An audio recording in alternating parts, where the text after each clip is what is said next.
Okay, good evening. Welcome to tonight's meeting of Community Environment and Partnerships. Apologies for, let's do the other bit first.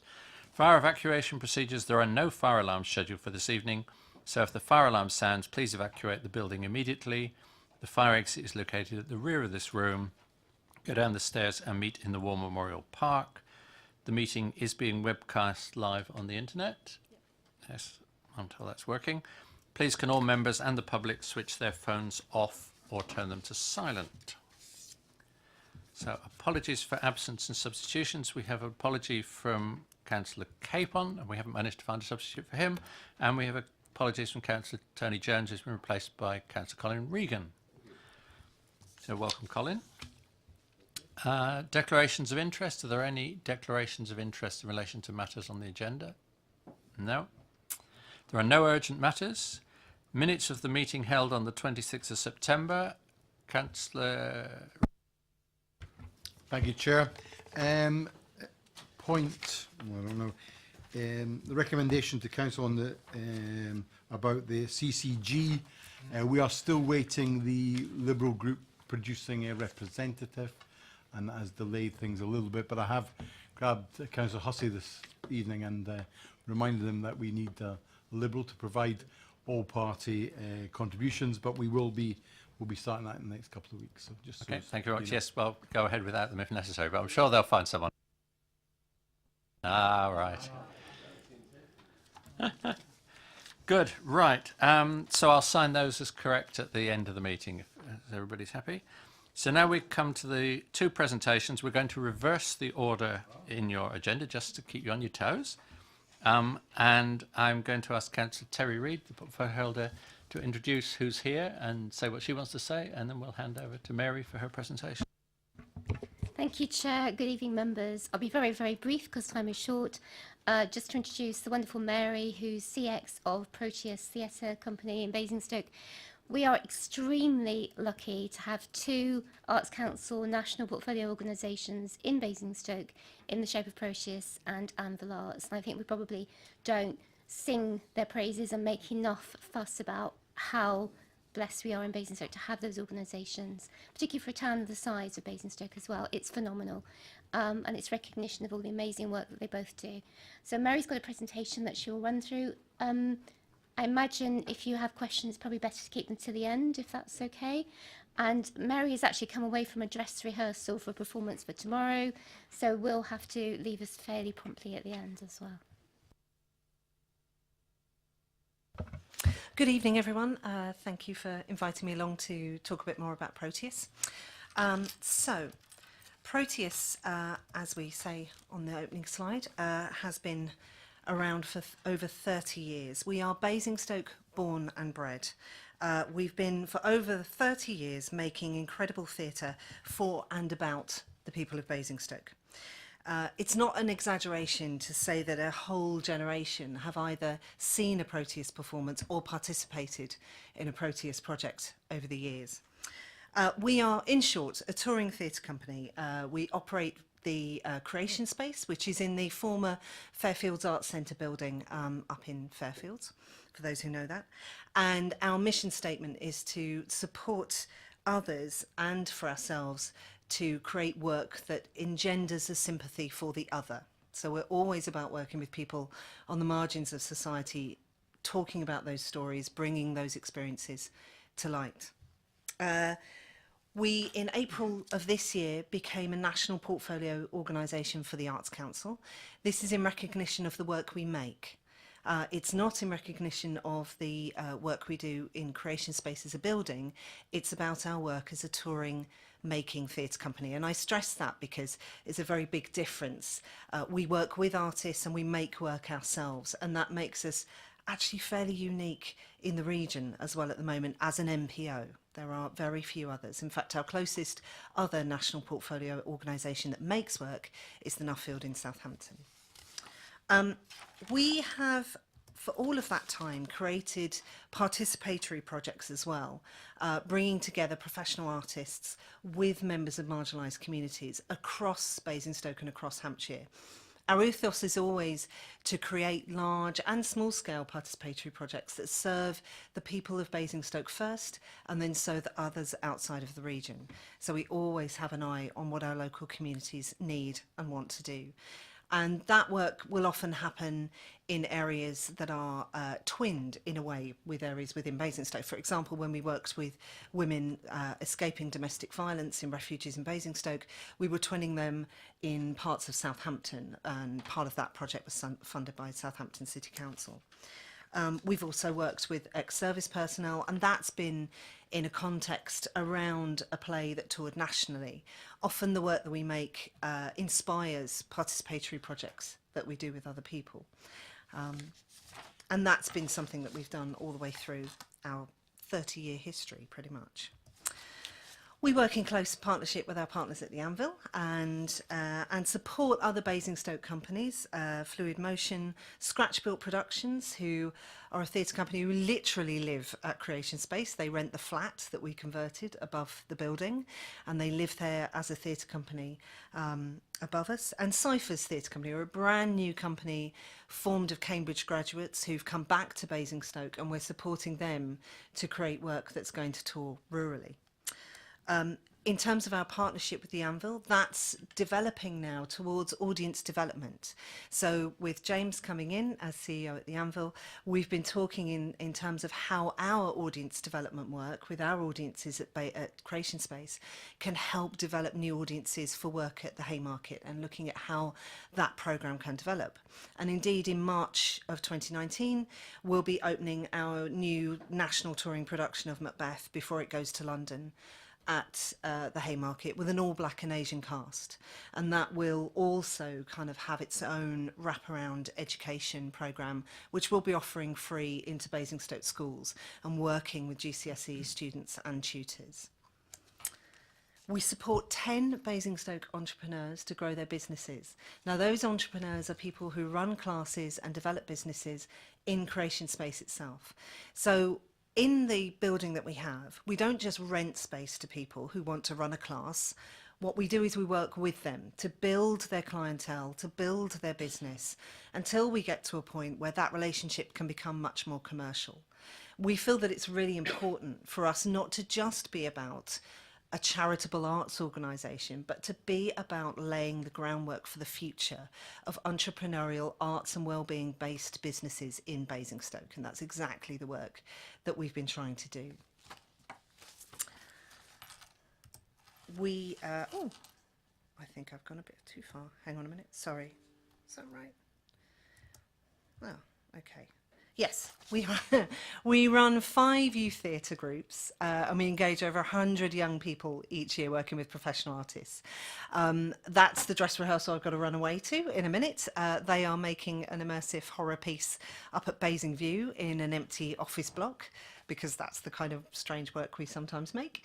And we work with ages from 6 to basically 106, because if you go through our youth theatre and you get to 25, which is the oldest youth theatre age group, you can then join the Proteans, who are our adult drama workshop group, and they every year do an outdoor summer Shakespeare for the Basingstoke Festival and make other work as well. So in terms of long-term relationships with Proteus, that's one of our key cornerstone ambitions, is to try and keep our community close and engaged to us, not just as audiences but also as participants. We have 3 associate companies, one of whom is Scratch Built, as I mentioned before, who live above us. They are a puppet company, children's theatre company. Nick Ash is a puppet maker who's worked with the Globe, with Polka Theatre. He's won numerous awards and has just worked with Julia Donaldson, who's the writer of The Gruffalo, where she personally asked him to make the puppets for her solo show, which I've just realised is coming down to the Haymarket next year, which is great. Nearly There Yet is another one of our associate artists. They are a circus company. They're based in London, but have made all of their work in Basingstoke so far. And we also co-produce Pinocchio with them, which is at the Albany Theatre in London this year, running over Christmas. And we also co-produce, that image is from a show called The Party, which played at the Lowry, the main space in the Lowry in Salford, and was invited to be part of Meltdown, Guy Garvey's Meltdown, at the Royal Festival Hall. And our third associate artist is Ben Mills, who is an independent theatre maker and digital artist. Again, Basingstoke born and bred, and he has worked with people like the National Theatre, the Young Vic, and the Royal Opera House. He's been doing a lot of shadowing with opera directors and producers, and we support him to make his own work.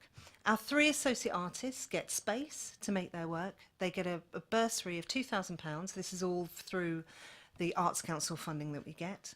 And they get the mentorship from us as a company that's been touring for 30 plus years. So we help them to develop their businesses and tour their work. We also support emerging artists. So our Performance Lab programme supports around about 6 or 8 artists a year, depending on how many we can cram in. And they get a week of studio space and support again from us to look at where that work might go. They also can do a scratch performance, and what that means is present that work in progress to a group called our Culture Club. And this Culture Club are drawn from Basingstoke-based audiences, some of whom engage with us in participatory work.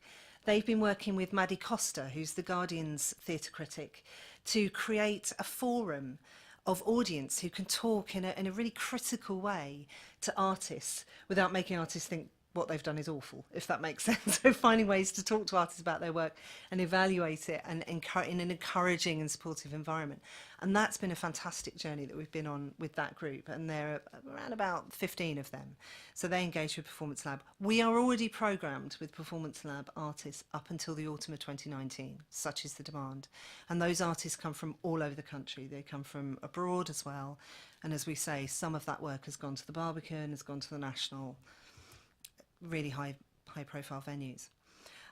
We also have 14 Hampshire-based artists up at Basing View in Spring Park House. So we have 3 wings of Spring Park House rather, which is a office block which has tenants in on the upstairs but has been empty for quite some time. It is basically it's a relationship where what happens is we give the artist space, they pay utilities, so it's a very, very low amount. It's around about £30 a month for an artist to rent a small space in this empty office block. And the company, the payoff for the company renting us the space or giving us the space is that they get a rebate on their taxes. So in return for enabling charitable use and artistic use, they get a return. It's a great way of utilising empty building space. And to let you in on a secret, that's where the immersive horror experience is happening tomorrow night and Friday night. Shouldn't tell you that, don't tell anyone. And so we're using those spaces really wisely, and that's supported, as I say, 14 Hampshire-based artists at the moment who otherwise would not be able to afford studio space. We make theatre, as I said at the beginning.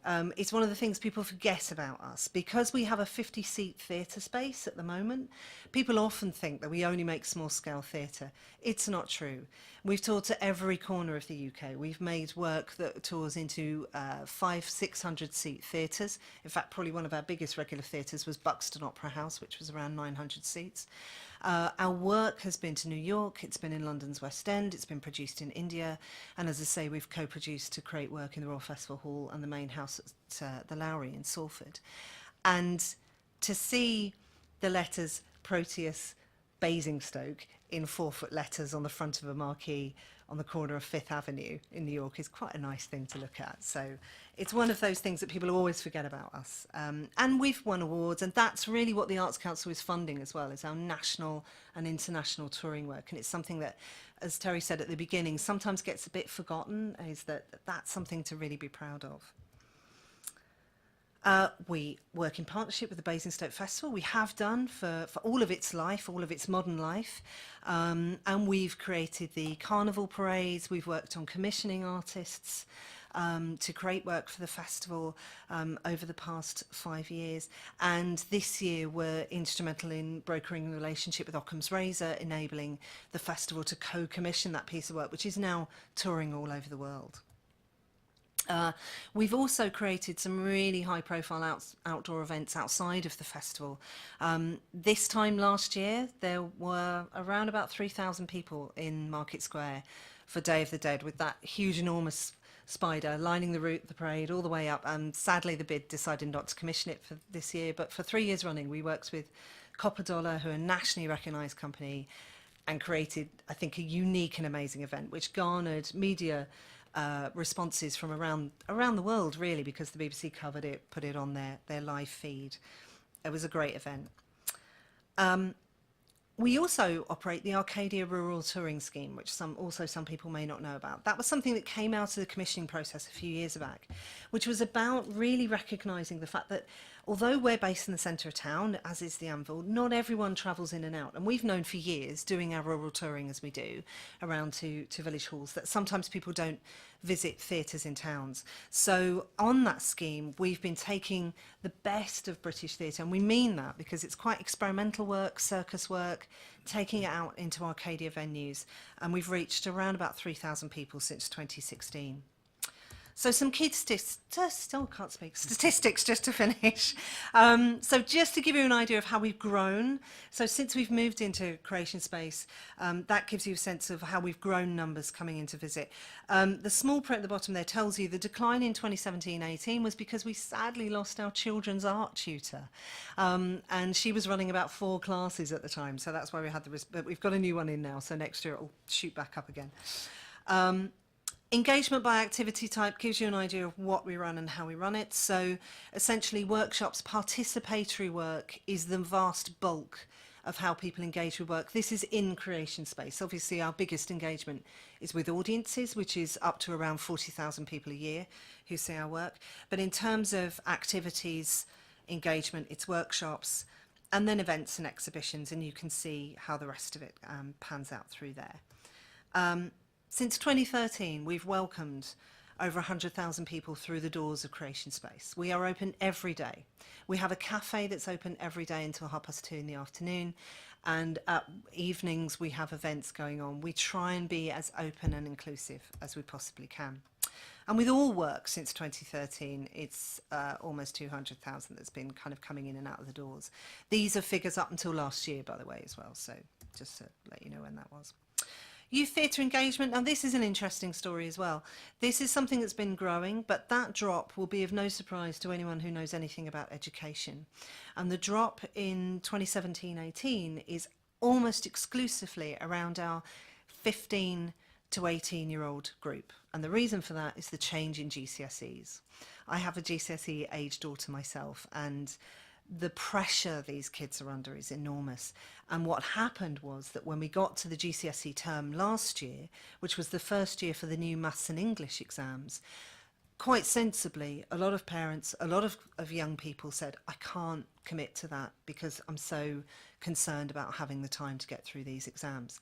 So what we've done is we've responded to that. And this year, rather than creating a show, because they do a show at the end of July, rather than asking them to do a show where they have to learn a script, what we've done is we've said we're going to work around that. We're going to find ways where you don't need to learn a script, because we think it's important for your mental health to come in each week and have a night off and have a couple of hours where you do something else. So we're responding to that challenge, and we'll see how it goes. Engagement with protected characteristics, again, a vast amount of our work is with people with disabilities and additional needs, both inside the building and outside the building in terms of our participatory projects. We also do relaxed performances. We work as much as we can in the realm of mental health. This is always dependent on funding in terms of external projects, as I'm sure you can imagine. And then our year income by source. So as you can see, almost half of our income is stuff that we've earned ourselves. It's money we've earned ourselves, whether that's fundraising or whether that's touring nationally and garnering those fees for those shows. That's how it works. You, thankfully, are our next biggest funder, followed very closely by Arts Council England, and then our other funders are listed there. So the move to 5-year funding for us has been revolutionary. It enabled us to achieve MPO status, there's no doubt about it, because we were able to plan our business properly, to make ambitious plans, which we will be fulfilling over the next 5 years. And that really has supported us and really helped us grow the business moving into Creation Space. It's visionary for a council to support an arts organisation at this time. We understand that. We understand how difficult that is to actually support culture when fashionably it is a nice to have. You've always understood as a borough council that it's vital, that it makes a difference to why people want to come here, to health and well-being, to what the identity of Basingstoke is and what that could be. However, our grant funding over the last 5 years has reduced by £14,000. That may not sound a lot, but when there are 3.5 people running an organisation with just over £500,000 turnover and over 100,000 people through the doors, that might give you some idea of how difficult it is even to make up small numbers in terms of earned income. That 3.5 staff, by the way, rises to around 60 or 70 freelancers when we're doing a project or a show, just so we're clear. And we calculated that the cost of Basingstoke residents is around about 50 pence a head. We feel as well that it's important to point out that when we moved into Creation Space Building, we also were given a reduced grant in terms of the Fairfields Arts Centre grant that they were getting before, which essentially wasn't working. So it's just important to note that we were on the back foot with operationally running that building to begin with. And it's something, again, that sometimes isn't quite understood when people look at the figures. But to be clear, your support has been absolutely integral to us achieving Arts Council national portfolio status and really enables us to be as ambitious as we are. And I'm sorry I've slightly run over, but thank you very much. Okay, thank you very much. If you switch your microphone off when you're not speaking, that's okay. You're afraid you're going to have to switch it on and off if you're answering questions. So, questions. There's nothing to debate. We're not being asked to note anything or, make any decisions at all tonight. But we can ask questions. How long have you got, by the way, Mary, before you actually have to run? Okay, right. So, anyone with questions? Yes, Councillor McCormick. Just like to record a vote of thanks. That presentation is very insightful. Obviously up to a lot of good things that not all of us are all aware of. With reference to the cut that you've had overall, I mean, obviously that is concerning given the nature of the work you do. Does that mean that your 3.5 full-time equivalent people are at risk of being reduced at the moment? And is there anything that we can do in the intermediate term to make sure that doesn't happen? I would like to think we wouldn't be cutting any further, especially seeing as officially austerity is over now. Thank you. Yes, I mean, I think from the point of view of reductions in funding, when we agreed the last 5-year period, obviously that had come out of the commissioning process, and again the agreements with everyone was on the basis of a background to oncoming austerity and things reducing.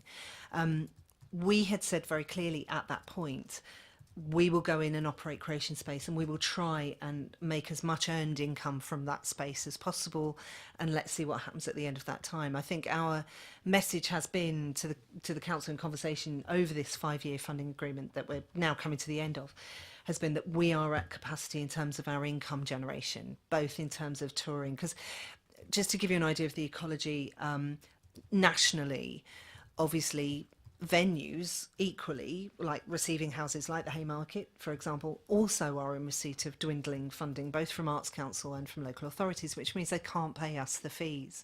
So really, fees for shows haven't increased, I would say, in probably about 7-8 years. We make around about £18,000 a year out of the car park. That's the kind of level we think at, is every single way that we can make money, we're making money to earn that level of nearly 50% of earned income. So yes, I think going forward, when we do start negotiating the new funding agreement, we really want to say it has to be an investment really to enable us to grow, because 3.5 staff is really the minimum for us to run the organisation as we do at the moment. But thank you. Do you just want to say what the timetable is for the new funding? When the discussion is going to start on all this? Is it planned? Sorry, it's not mine. Is it? Does Daniel know? Ross know?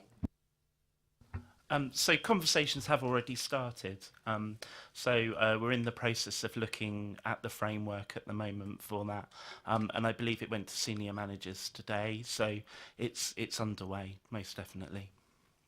I just remember it coming here all those years ago when it started. Yes, right, Councillor Rattigan. I just a question about, do you encourage writers? Do you bring them in? How you didn't mention script writing or story writing or playwriting, so I wonder if you do that. Yeah, so we work with, we've, over the years, we've probably commissioned about 6 or 7 plays over the years, both in terms of participatory work and in terms of national touring work. We are commissioning, in the process of this MPO, we are commissioning 2 new plays. We work in writers in very different ways as well. It's often not a straightforward playwriting commission. For example, we just made a show, one woman show, where I was working with a really wonderful female writer called Annie Simmons, and she was dramaturg on that, which meant that she was almost co-authoring the script or co-writing the script or working with us on that. She'll also work with us on a circus piece. So the way that obviously you make a physical piece of work is different as well, because again, we're trying to develop writers too. On a participatory basis, we have supported several writers over the years, mainly through the Proteans.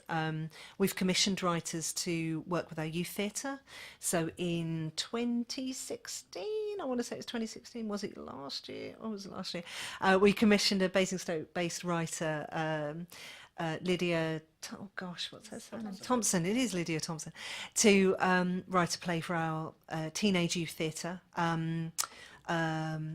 Called Living Portrait, in a response to the Jane Austen celebrations, and that was written in response to them. So yes, we work with writers as much as we can in different ways that might encourage them. Sorry, I know you're busy and want to go, but mentoring is really important in the arts. The ability to get people who've done it before and have lived it. How do you see that? How do you see mentoring working with your organisation? A massive part of the Associate Artist scheme is around mentoring. So that £2,000 bursary that we give to our 3 Associate Artists is really aimed at them creating a professional development program for themselves. So sometimes that works in terms of them going off and working with different companies. Sometimes that's about them getting a business expert in to look at how they can be sustainable. In terms of Performance Lab, myself and our producer Fergus Evans, who's also an artist, we sit in the building, and when they need us, we are there. So we mentor that process with those Performance Lab artists. As I say, with the other local artists we support in terms of Fluid Motion, Scratch Built, we're on hand to mentor. And obviously through organisations like ITC, I've professionally mentored people down the years. And so we do quite a lot of that. Sometimes it's quite informal. We don't have a formal will mentor you process. We tend to do it through things like Performance Lab or the Associate Artist Scheme. Because mentoring for artists can be quite a sensitive thing. They don't always need what you think they need, if you see what I mean. Which is why with the bursary we're very careful to understand what they're doing, and we ask them not just to spend that Associate Artist bursary on a show. We ask them to spend that on the long-term future of themselves as an artist and their business. Councillor Carruthers. Just want to start off by saying, wow, I follow you on Facebook and I look out for your events for my own personal interest, and I had no idea you did as much as you do, so fantastic work. I live in Tadley and I work with young families, and there's a lot of people in the rural communities that perhaps don't have the money and see that arts and culture is just not for them. It's not a priority. And working with young children, I can see how much it brings to them. And to have these performances that these families are affordable for them and achievable, it is really important, because it opens up this whole new world that these children may otherwise not have access to. You used to come to Tadley to do a performance at our local community centre. That hasn't happened for a couple of years. Do you know the reason for that? We were there last year. Yeah, we brought Christmas Carol there last year. So we work really hard to make sure we come to Tadley every year for exactly the reasons that you state, actually. It's been tricky because what we find often, and this was one of the impetuses to run Arcadia, when we said we really wanted to be involved in Arcadia, it's because we understand that what happens often is you have a mover and a shaker in a community who runs a community centre, and you will all know this with your wards. And when they leave or when something happens, it's incredibly hard. Even if you're offering essentially a performance for free, which we often do, and we do to Tadley quite often. We don't get a fee from Tadley ever. We always go in and take a little bit of the box office maybe, but we support them to put that work on. But sometimes if that impetus isn't there or that person isn't around, then it can be very difficult. There was a change of personnel about 3 years ago, I believe, or at least there was a gap, and that was kind of trickier for us. But yeah, we went in with Christmas Carol last year. I think we're coming this year. I'm pretty sure they've booked. But we're nagging people to take us like Tadley, because we do understand that completely, that those awards that need that work. But again, with 3.5 people, we can only nag those communities so much. It's incredibly difficult for us to make them take a performance. I mean, years gone by, we've run the box office, we've done the teas in the interval, we've done the whole thing ourselves before, and we will do that again. We've done that in Buckskin, in Brighton Hill quite often, where we've needed to do that. But again, it is also about capacity, to be fair, but it is vitally important. It's vitally important. And with Creation Space, what we've been able to do then is our Christmas show this year at Scratch Built doing Hansel and Gretel will open at Creation Space. That's affordable, so we're able to kind of, if we can't get to those audiences, at least tell them to come in. And then each year we do a show for under fives, and each ticket for that immersive, it's a promenade piece around the whole building, each ticket is under £10, because we understand if you are a family of 5 or 6 and you've got a child under 5 and you want to have an experience with them, it's incredibly hard to find something in Basingstoke. So affordability is really important. But yeah, thank you. You don't want to comment again now? Fine. Councillor George, did you have your hand up, or were you? Yes, thank you. Well, thank you, and it's great to see the excellent work. You mentioned about growth in future. Will you continue to do much the same as you're doing, but just expand, or would you like to move into new areas, and what would they likely to be? Thank you. So our plan for the Arts Council is to begin to produce larger scale work again. We've done it in the past, but we haven't done it for a while, particularly with a nod to developing narrative circus with a story, basically, and some text in it. I've worked with trapeze and silks and hoop in my work for over 10 years, taking that work into village halls and elsewhere. I just haven't called it circus. And so we are creating that work now with established circus artists from across the country and companies. And we're looking in 2020 to tour a mid to large scale piece based on Angela Carter's The Bloody Chamber, which will be an all-female circus piece, and that will tour much larger venues. But at the same time, what we're doing is developing companies like Scratch Built, and Nearly There Yet, to take on the mantle of our rural touring, because we feel, we want that generation to come in and do it, because it's no good us carrying on doing that stuff and not bringing on younger companies to take up the mantle. Otherwise, they won't make that work. So often we get companies coming in to do Performance Lab, for example. We had a trampoline artist, a Spanish trampoline artist, who brought the most beautiful show in, who thought he could never tour to a village hall. And he did it now. Space, if you're familiar with our studio space, you'll know it's about the size of a village hall. It just has the height. And then we supported him, worked with him to then take that out on a rural tour. So it's that kind of relationship that we really want to garner. So whilst our ambitions are to expand the work that we do, expand our national touring, our international touring, make bigger work, we're also ambitious in terms of how we bring up those companies so that there isn't a gap, that we fill that. Anyone else? I'll ask a quick question then. National Portfolio Organisation, clearly impressive, clearly gets you some money. And you, I think, emphasised that it was on the making and touring bit of what you do, not the other things. But say a bit more about what are the obligations placed on you? You know, what are the Arts Council expecting you to deliver for being an NPO? They so we submitted our business plan, which obviously you guys have as well, and the national portfolio organisation status is based on that business plan. It's really important to note that the amount of money that we get in terms of our national portfolio agreement is around about the same amount we were getting in project funding anyway. So just to be clear, because we've always needed the Arts Council to support our national touring work, that we've always had to apply for that. The difference is, and as it was with you 5 years ago, and hopefully will be again, is the commitment to that period of time. That is night and day. And so it's not the amount of money, it's the commitment to that money that absolutely makes a difference. And what they're funding is the shows. It's the shows that we make, the support of the emerging artists. So Performance Lab is funded by the MPO. The Associate Artist Scheme, those bursaries are funded by the MPO, and all of the work we make in terms of the touring work. The work we program into creation space, that we have to find the money for. Anything else we have to find the money for, participatory, all of that stuff. Thank you very much. Unless anyone else has thought of a question, just thank you very much for that. I think one or two people have commented on how much, you know, we knew quite a bit about what you do, but there was so much more that we didn't know. So thank you very much for coming and bringing us up to speed, and all the best with the production you're heading off for. Thank you.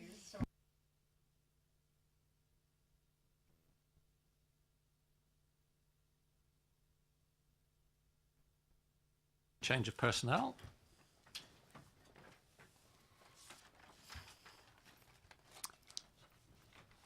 And right, oh, we're changing PowerPoint as well.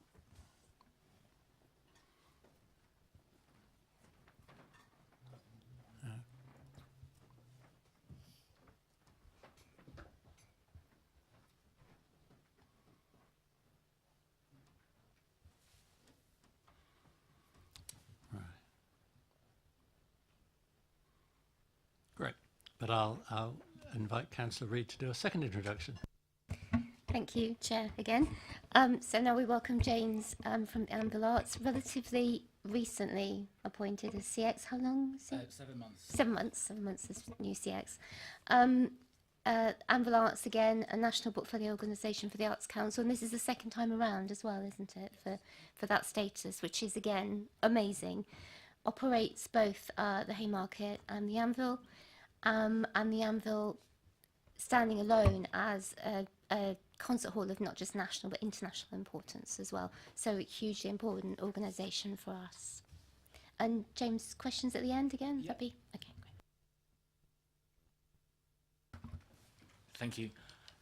As Councillor Reid mentioned, I've only been in post since April, so what I thought I would do was we've just completed an organisational values exercise which will sort of highlight where we're looking to go into the future. So just trying to say this is where we're aiming to go into the future.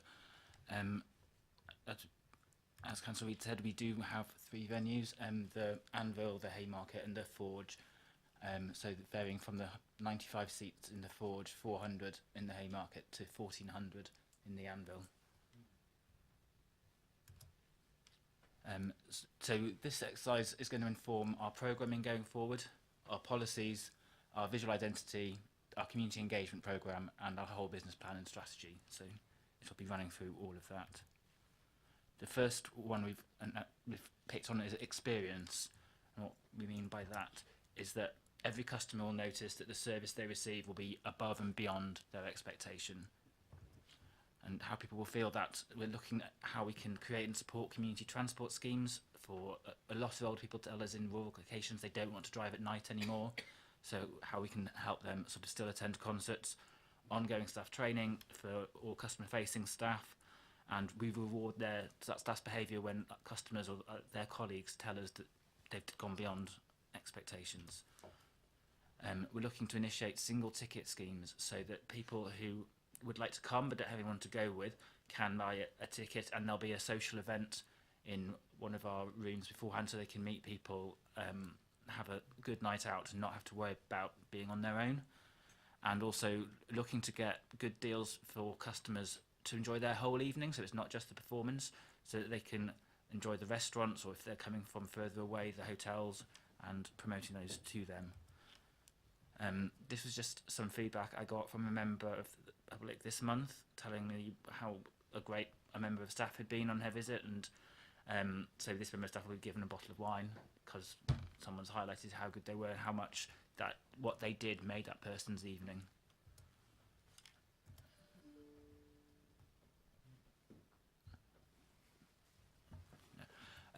That's our orchestra in partnership, the Philharmonia, which is one of the world's greatest orchestras, and having that link with Basingstoke we think is fantastic. And just some current customer satisfaction statistics, which is 95% say that their visit was either very satisfied or satisfied for 2 years in a row, and 5 years in a row receiving the certificate for excellence for customer service from TripAdvisor. Our second value is integrity. So with this, we're never going to program something if we don't believe that the people who enjoy that kind of work would really like it. So if we don't think that it's a quality piece of work, no matter, you know, if you don't like that genre of music, for example, but it will be very good quality. I want to make sure that people in Basingstoke have access to the best artists, musicians, facilitators, and bring the best work into Basingstoke. Just so that if, say, someone's hiring us and we don't know much about the quality of the work, we'll state that it's a hire so that we're not vouching for it. And how the example of that is our Orchestra Unwrapped, which is working with the Philharmonia again, with children aged 7 to 11 from about 15 local schools. About 1,000 young people a year get to sort of have an introduction to orchestral music, look at the instruments, play the instruments, have workshops. It's a really, really fantastic event. And there's some pictures from it. Yeah, our third value is around citizen and civic pride. So we believe that we are a beacon and a champion for Basingstoke, and what we identified ways in which we'll show that is that we will prioritise making Basingstoke an attractive and enjoyable place to live, and use our facilities to help shape the opinion that this is a place of fun, joy and fulfilment. And we want to have specific projects that will increase people's feelings of civic pride in the area. We operate public buildings, and we want them to be enjoyed and experienced by the community as often as possible and for a wide range of purposes. And we want to do our part to share good news stories about the town and the people who live here, and to sort of reinforce this idea that Basingstoke is a great place to be. And here's just a picture of a very large-scale school project we did with hundreds of children on the stage of the Anvil. And again, just feeling that this is a great place. The Times says that Basingstoke has got a better concert hall than London, and Sir Simon Rattle says it's one of the finest concert halls in the country. The fourth value is inclusive, and our statement on this is that culture belongs to everyone, and we believe everyone deserves to see themselves represented on our stages, in our buildings, on our brochure covers, website and advertising, and across our staff team.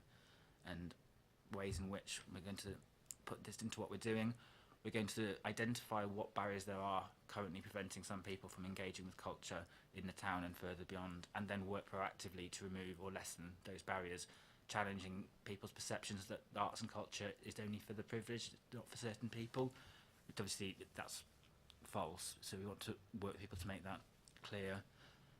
Challenging questions that producers make if they're not providing representation.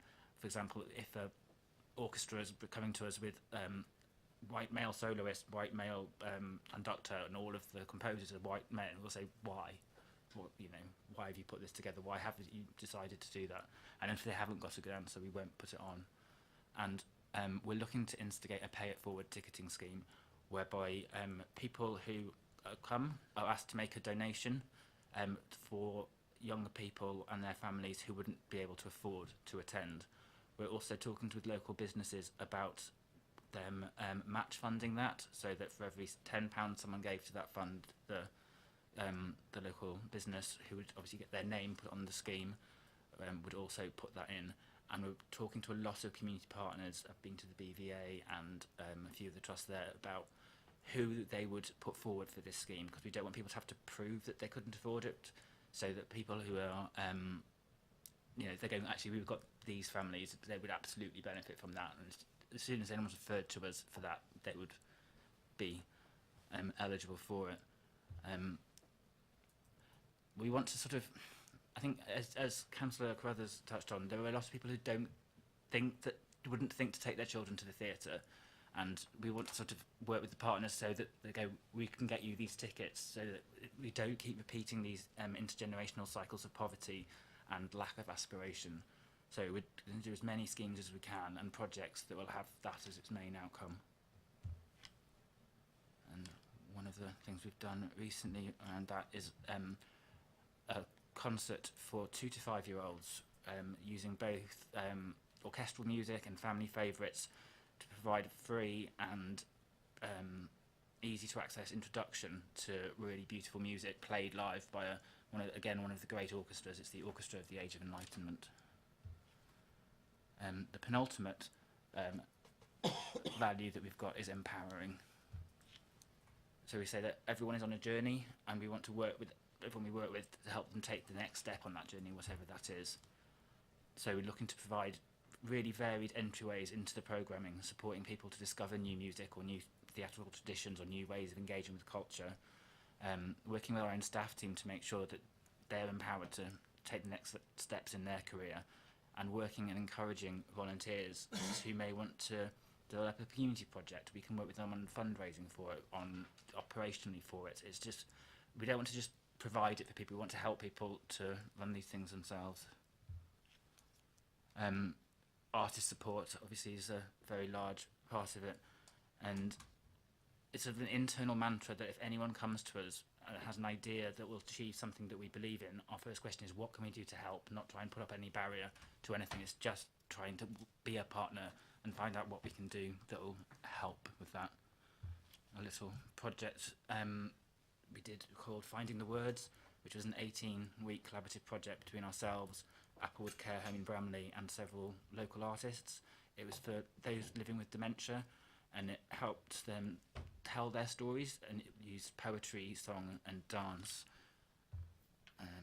There was 6 weeks between the care home residents and local poets, 6 weeks with the Rock and Pop Foundation, where they then created musical responses to the poems that they'd written, and then the final 6 weeks where the residents worked with dancers and choreographers to create movement and dance responses to the songs that they had created from the poems that they'd written. And here are some of the participants practicing their choreography. The final value that we've identified is curiosity. And what we're saying is that we think curiosity is a wonderful thing, and so we'll go above and beyond to support anyone who is curious and wants to expand their knowledge and their horizons. So we want to demystify art forms. We're very aware, particularly with classical music, people feel that there's just an instant barrier there because the language that's spoken in can be confusing. So we're going to look at ways we can use digital technology to create introductions to really demystify it, use plain language, get people to have fewer reasons why they think it's not for them, and doing that across all the art forms we work in. We work with about 50 schools, I think, every year, and what we're doing in there is trying to spark that curiosity, get people to start conversations, see that it's not necessarily what they thought it was, or what their ways into it are. We've done some work in schools with people taking popular artists who they like, who are contemporary, and showing them how the music they've written has been influenced by classical music, and that people can see the progression rates from the orchestral music through to even grime music today.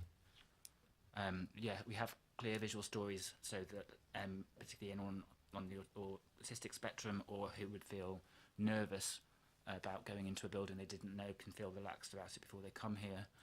And we want to encourage the people we do work with to share their stories, to share the little step they took, how that's helped them. And creating pathways so that people don't have to come into the programme and come out again, but that the next step is always sort of there for them, that they can sort of see that, oh, actually I can move through, to get people coming from never attending the arts to actually becoming a regular attender. And sort of one of our little projects that's happening at the minute is the Musication Station. I don't know if everyone's aware of it, we've got an empty plot in Festival Place, and for 6 weeks this year we offer anyone who wants to, they're passing by, we get out to groups and invite them in. They can come and play guitar, bass, electric drums, ukuleles, keyboards. There's musicians there to work with them. There's workshops, including the vegetable orchestra and digital music making. It's all completely free. It's a drop-in. There's no pressure on anyone. It's on the first floor in Festival Place. So there's just the unit that we had there, and some of the people who took part have just said what they thought about it.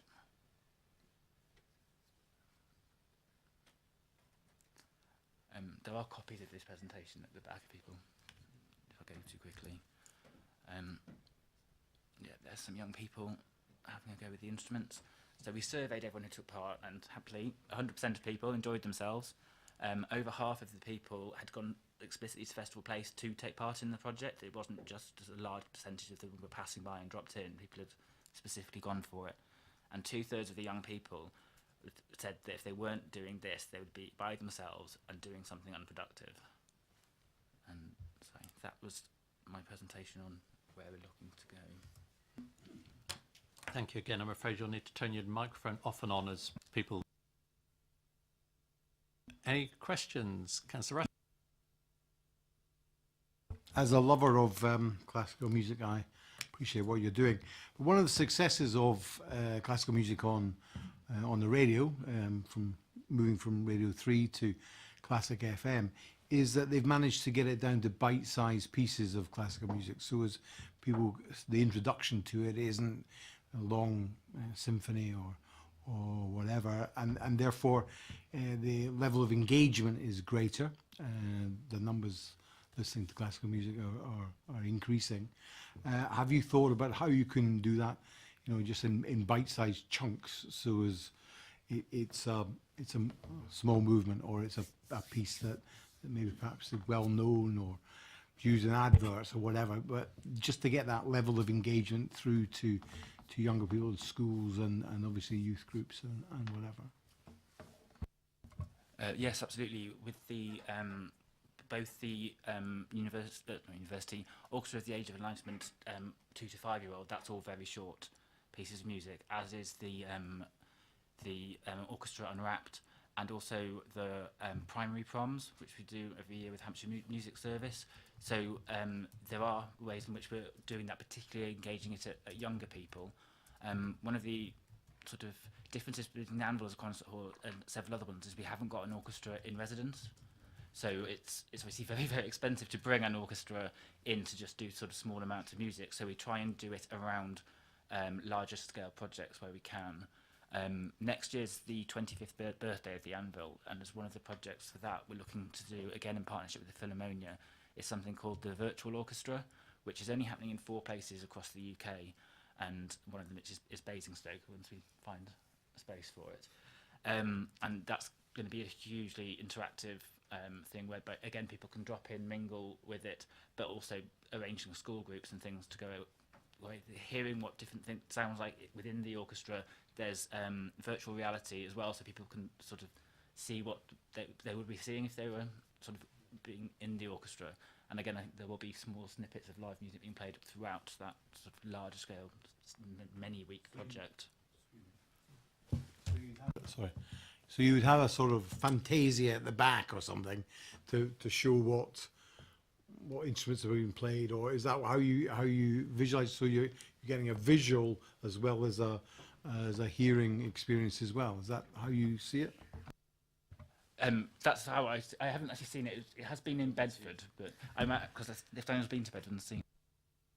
No, I went to sit in Bedford. So it's basically a journey through the orchestra, using kind of screens and then live sounds, and you kind of just walk within the different parts of the orchestra, through the strings, the brass and everything else. And then as part of that, it's kind of sort of virtual reality where you basically put a kind of a headset on and you basically sit within the orchestra, and you kind of turn around and basically you can actually, touch the musicians. So it's very much that journey through the orchestra, but done digitally. Thank you.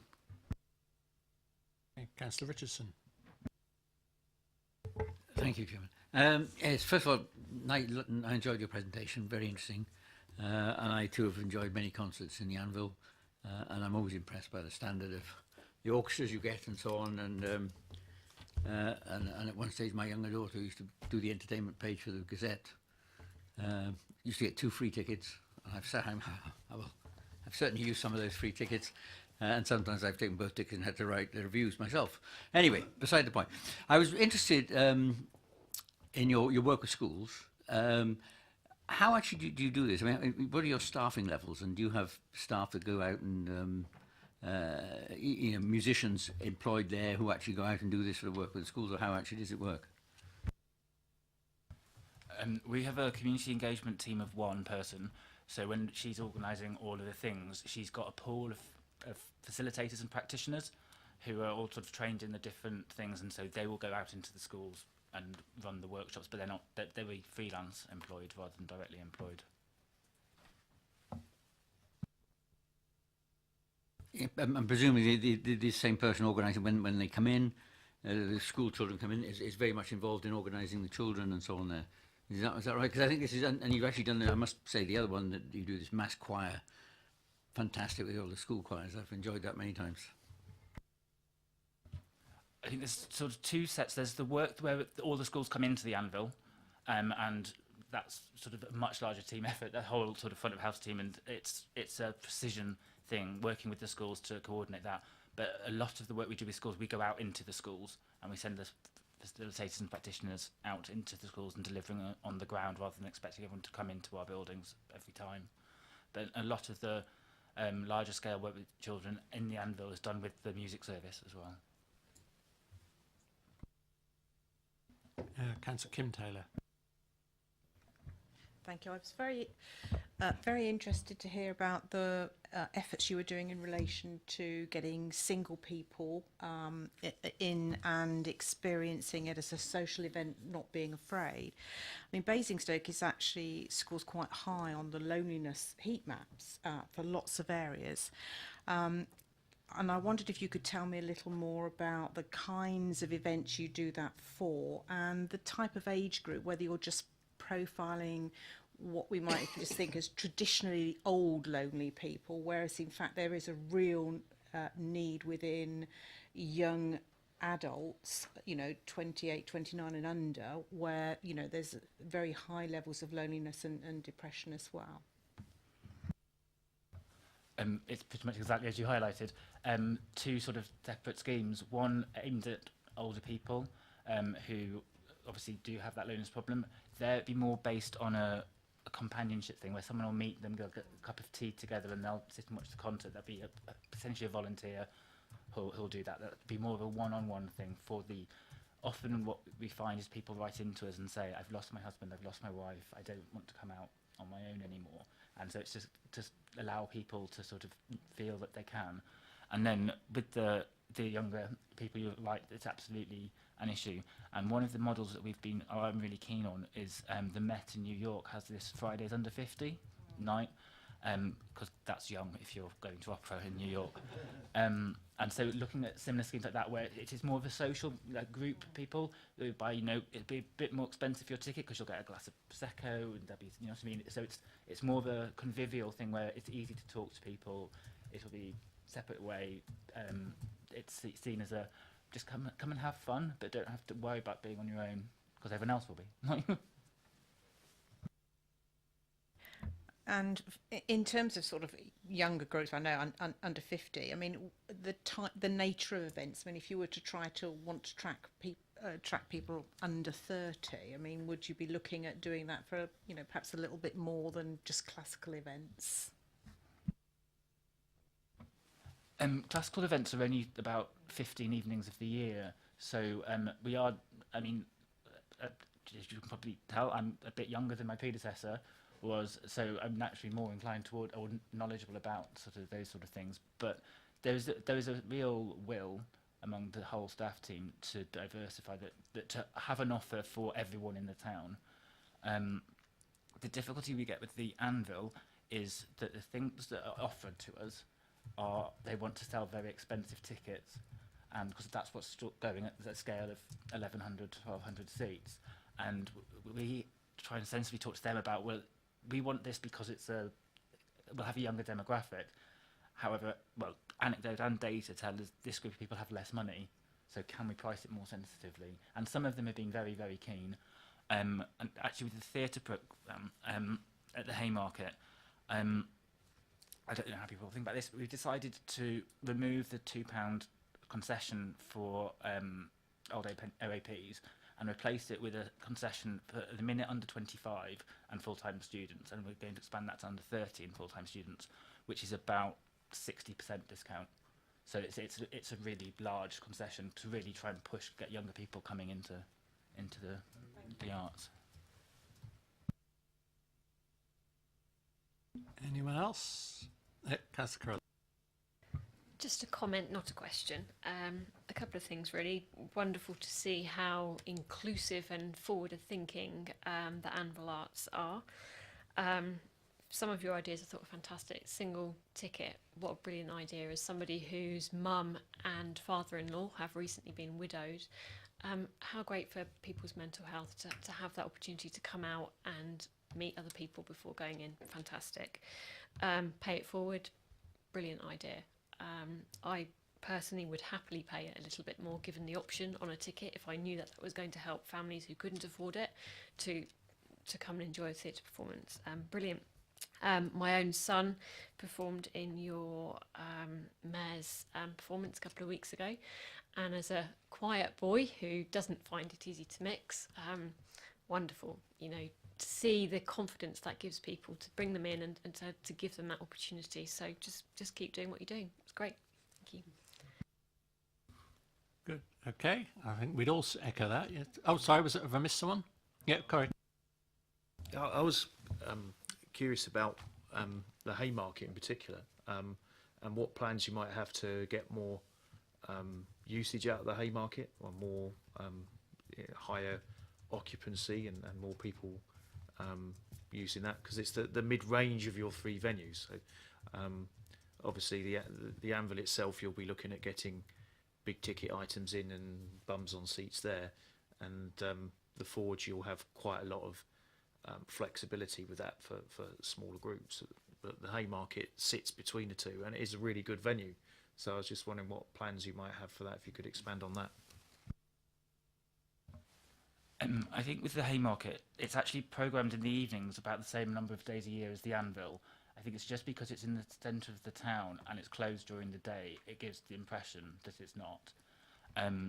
Obviously, the main reason for that is finances, but we're looking to see what we can do in terms of raising money from other places to have that as more of a hub during the day when we can, so that we can make it self-sustaining to run.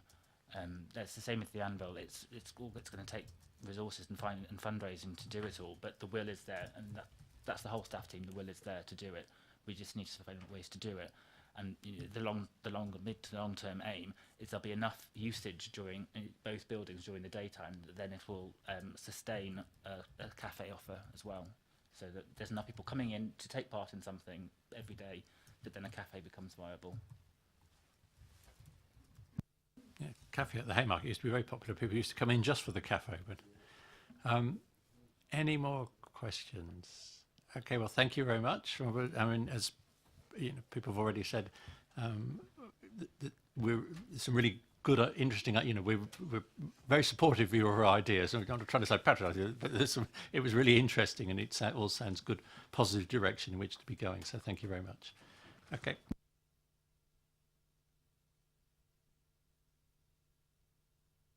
All right, another change of personnel.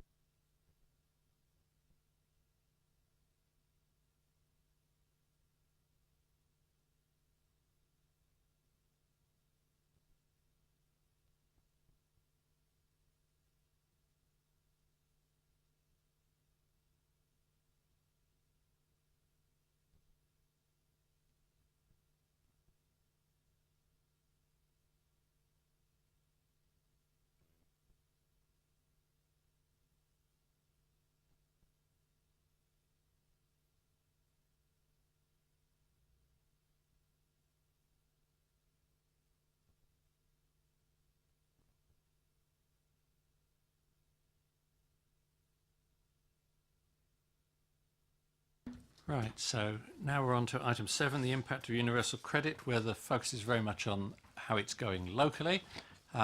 We have a report. I'm going to hand over to Councillor Hannah Golding to introduce it, and then I think Nadine's going to say something. And over you go. Thank you. As the Chair's just said, this paper gives an overview to the rollout of universal credit in Basingstoke and Deane.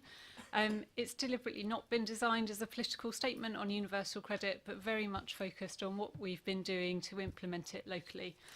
As you will know, rollout started in the majority of the borough in May this year.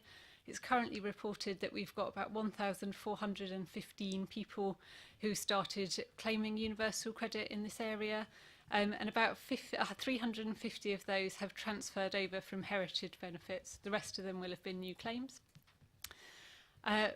We don't, under the new system, actually administer universal credit, but our officers have been working incredibly hard and taking a very proactive approach in ensuring that the change process is as smooth as possible for residents.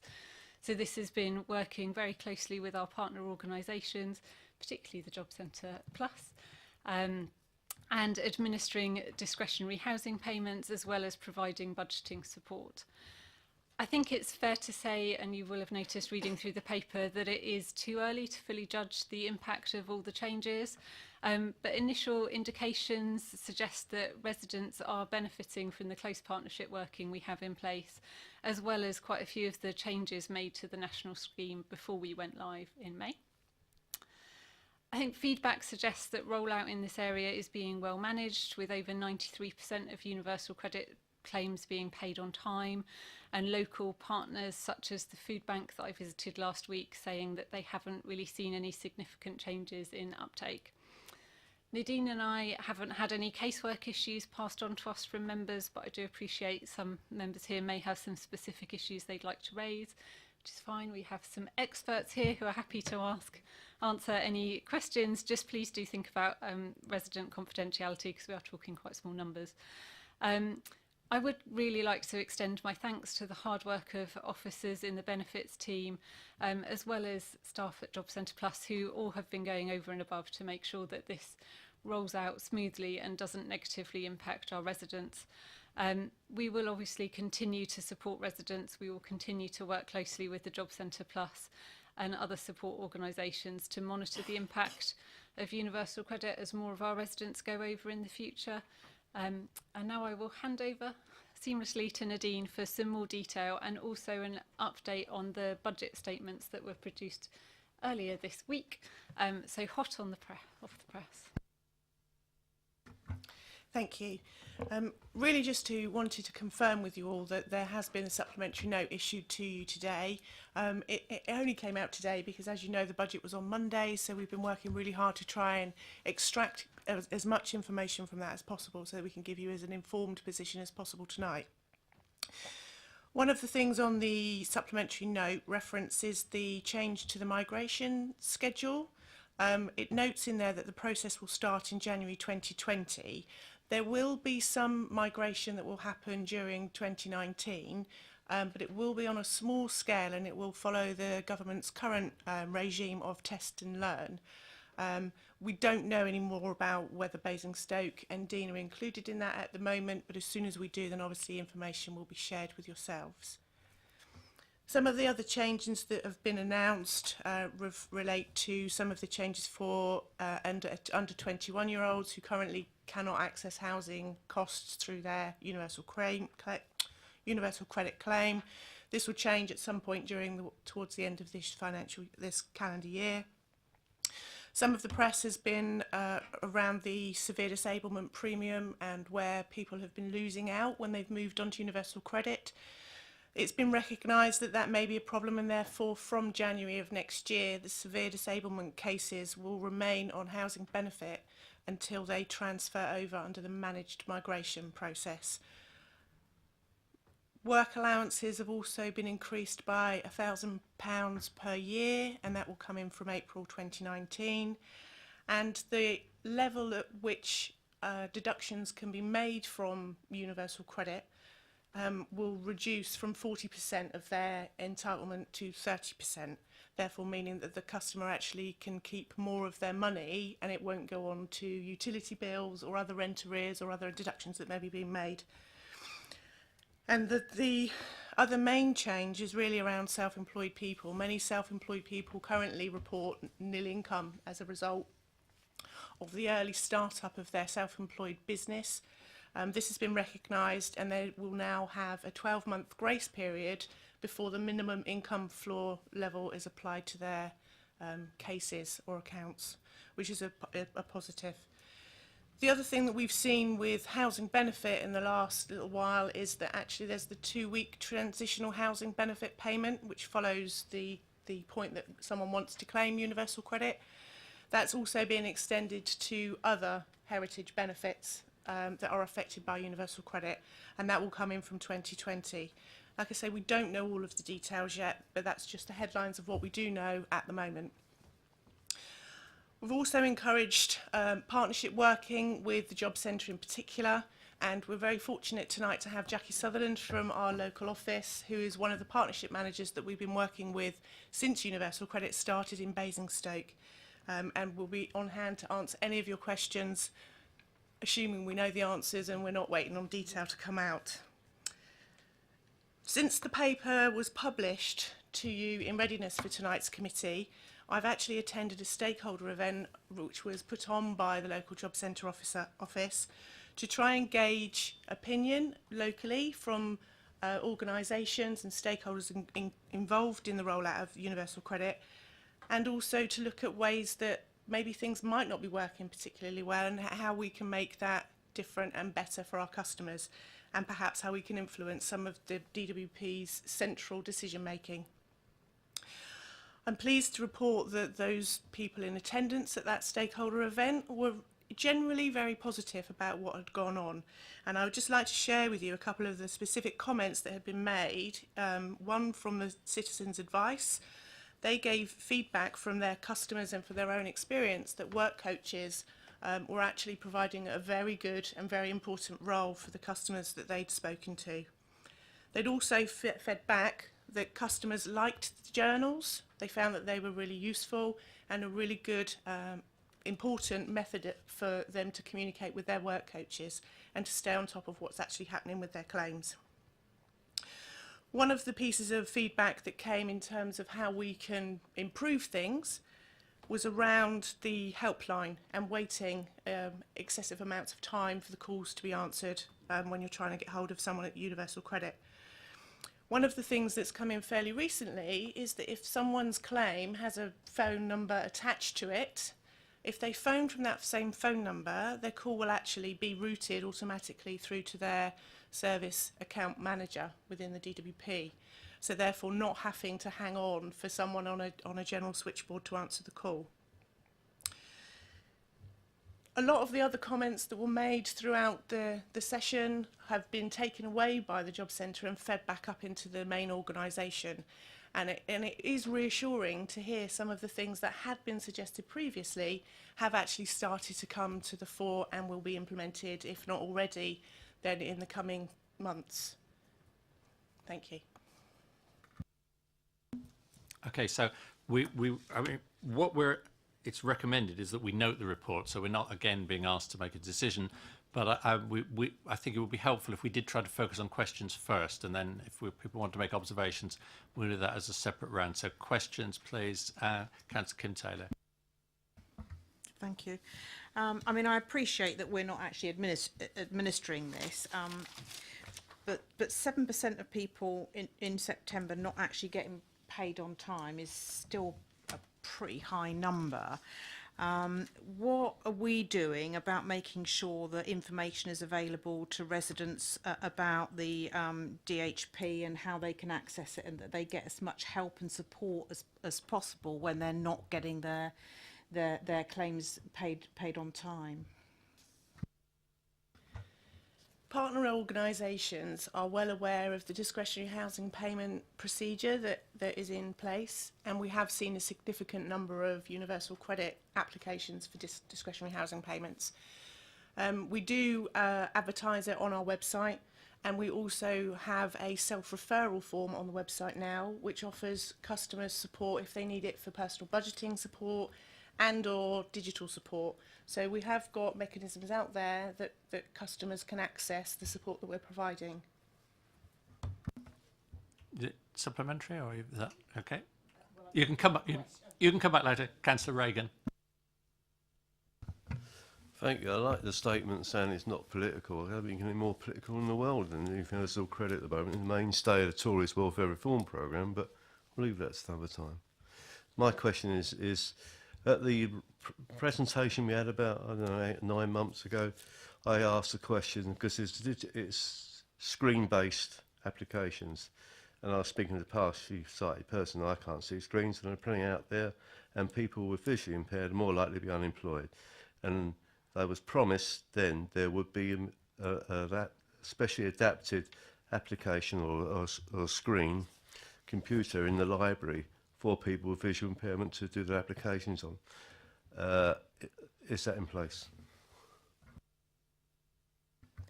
I think since that workshop we had in November, things have actually moved on somewhat. I will hand over to Jackie to answer more fully about what happens with someone who has a visual impairment. But I think on the basis of the response that she will give you, the decision has been made that we don't currently need that provision within the library area. But I'll let her answer, and then you can obviously come back if you need. Obviously, this is a digital system, and what is available to customers is to have a non-digital relationship, which would mean that we would build the claim in the background, but we would maintain the claim on their behalf, and we would do that by telephone. So the customer can opt to have their claim maintained by telephone if they've got a visual impairment. Do come back. Jesus Christ, I mean, it's just typical, isn't it, the way visually impaired people are treated, actually.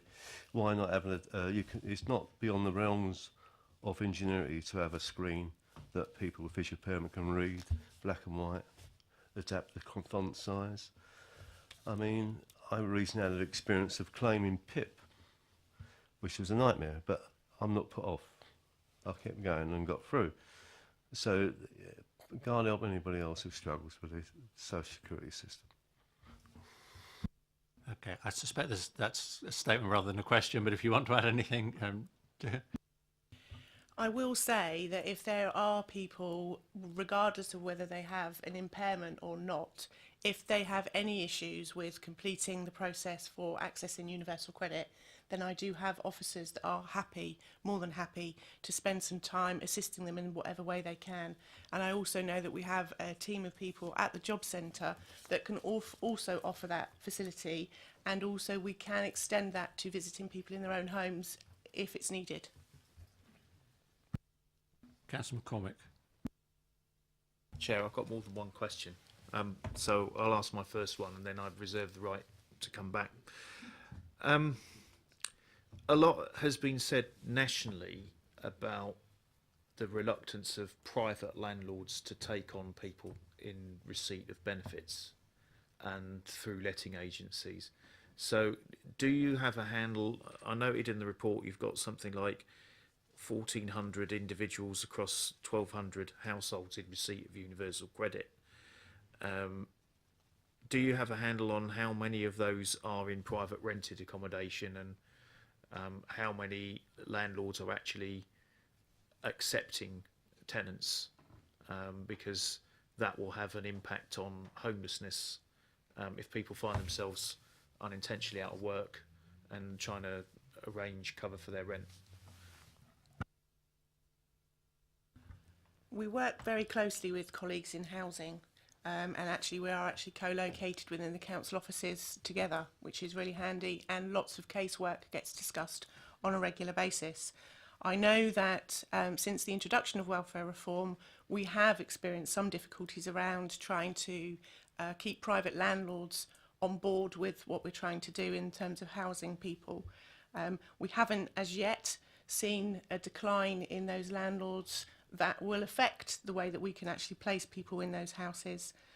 So at the moment, we are doing everything we can to work together, whether it be through rent in advance, through the discretionary housing payment pot, or whether the housing homeless prevention monies can be used also to support people. In terms of the 1,400, we don't, but I don't know whether Jackie has a comment that she can make. We don't capture the statistics in the detail that you would require to be able to say how many claims we have are from private landlords. In terms of having a safety net for both the social landlords and private landlords, there is the facility, if the customer falls into arrears, for the landlord to request the payment to be made direct, and that facility is there, and also to recover some of the benefit to offset the arrears. And there is ongoing work. Universal Credit has been operating on a test, learn and develop basis. So when we started out, our communication with social landlords was on paper and via email. Now most of the large social landlords have been migrated across to an electronic portal, which gives them direct communication with DWP, and using that they're able to make requests and decisions around recovering and putting somebody onto a direct payment of rent. If we are aware that it's not in the customer's best interest to have their rent included in their universal credit payment, it could be that somebody's got a substance abuse problem or something else that would mean they would spend the money, then we can from the outset make the payment for their housing element direct to their landlord. Do you want to either do a supplementary or the second of your main questions, and then? Okay. I shall carry on then. There was also something mentioned in paragraph 3.5 about taking 4.7 days to verify social housing rents, most of this time being as a result of claimants not understanding the makeup of their rent. I was quite intrigued by that one. Presumably this is in relation to how much of the rent is being already paid in terms of housing benefit and how much they're paying, but I would have thought that would have been a relatively straightforward answer to get a rent figure from an RSL and verify the rent that way. So I'm at a loss to understand why the onus is on the tenant to tell you the makeup of their rent.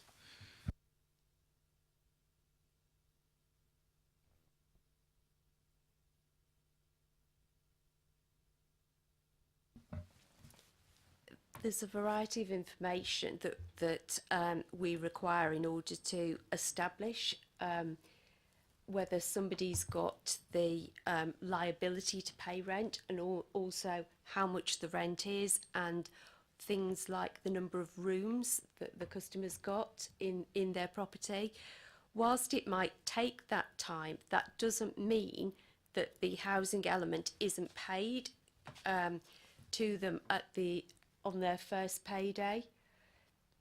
So that might be the time that the information is flowing backwards and forwards between DWP and the social landlords via the portal, but that hasn't had the knock-on effect that people aren't getting their housing element in their first payment, because we can see from the figures people are, in the vast majority of cases, getting a full payment at the end of their first assessment period. Unless you've got a supplementary on that, I'll move on and then come back to you. If it's just purely supplementary on that, yeah. One of the issues was that some claimants calculate their rent weekly and alternatively monthly, and they fall through because they didn't get it right. Is that true? I've heard that in Kingsclear anyway. Some tenancies are, say, for 48-week periods, and you know that gets evened out and calculated. There's a calculation that would then pay them an equivalent amount for each of the 12 months. Yeah. Okay, thank you. Yes, Yes, it's a pity that's still around. That's always been a nuisance. Councillor Hussey.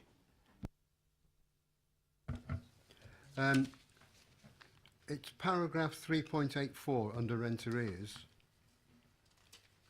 where it says that the software utilised is not currently widely available. When will it be available? Anecdotally, from the conversation that I had with the housing associations that were asked the question, they never had to keep that information in that same way.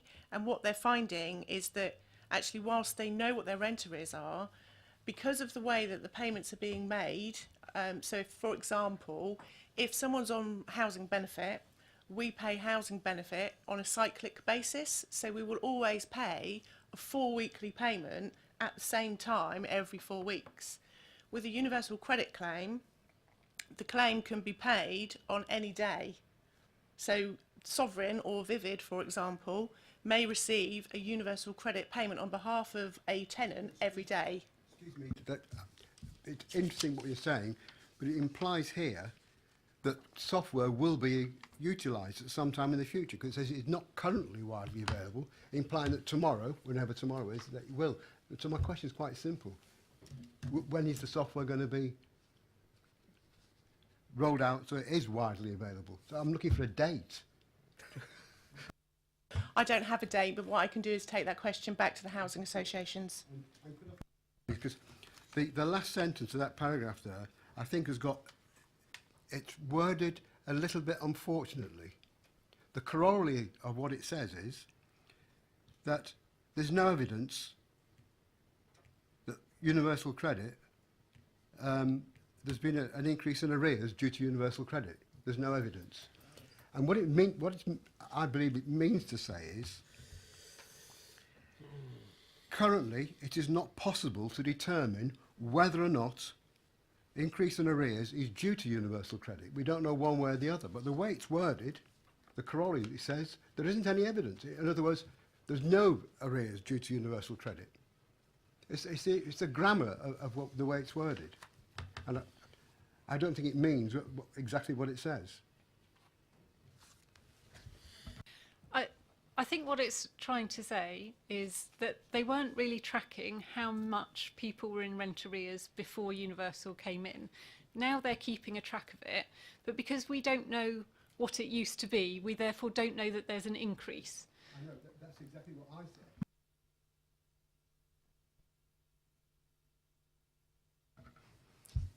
What you're saying is we don't know one way or the other because of the lack of information. We don't know whether there's an increase in arrears due to universal credit. It doesn't say that. It says there's no evidence to suggest that there's an increase due to universal credit. If there's no evidence to suggest, it means therefore that there isn't universal credit hasn't caused an increase. And the thing is, we haven't got that positive information. We just do not know. And it doesn't say that. Could I just say 3.8.3 seems to say that in respect of Vivid and Sovereign, that their average rent arrears for universal credit claimants are at the typical level they expected for people getting housing benefit. So it is there in relation to the two big housing associations. If you paragraphs, yes, but taking that one sentence, it doesn't mean what it says. Okay, thank you. Councillor Richards, get your name precisely right this time. Thank you, Chairman. First of all, just congratulations to you on the way it's going. In the past, we had 2 members' briefings here. I came to both of them. I was quite impressed. I regularly go into the job centre.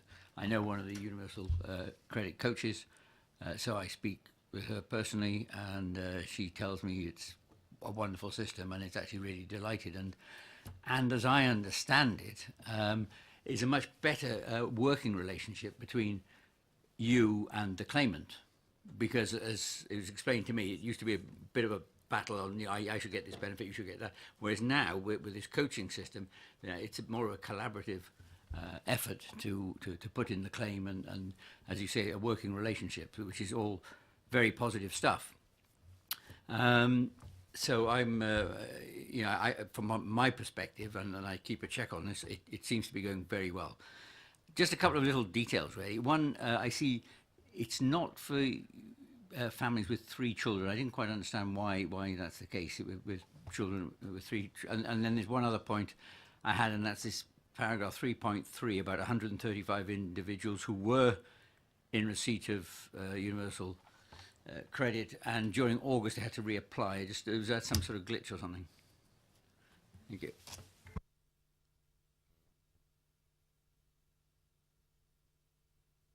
Can you tell us what paragraph that last bit was from? So, yes, paragraph. Thank you. I can answer that bit. So very confusingly, they rolled out a paper system of universal credit, which they called Live, even though it was on paper.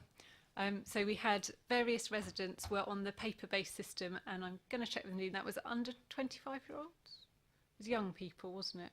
On the single and unemployed job seekers, thank you, not under 25s. So they were on this paper-based system, where they then rolled out the full service, which was live in that it was digital, but it was called the full service. And now they then had to kind of transfer from their paper-based to the electronic-based. So they are now transferred across. And then the first bit of the question, yeah.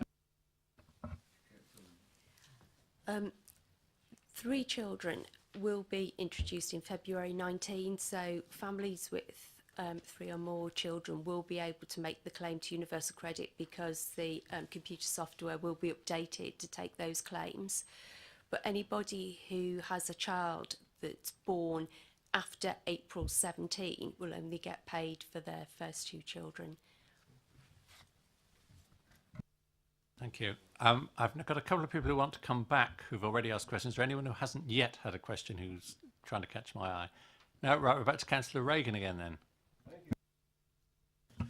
I like to pay tribute to civil servants. I was an ex-civil servant once, and they are under a lot of political pressure to make this deliver. And they especially had the art ripped out a bit by Osborne 2 years ago, and a little bit was put back the other day.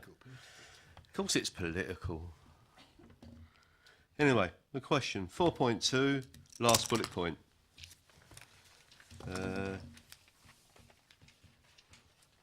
What's happening there? But the support service being transferred to Citizens Advice. Are Citizens Advice up for it? I can answer in part that question, and again I'll defer to Jackie as she may know something else about that relationship.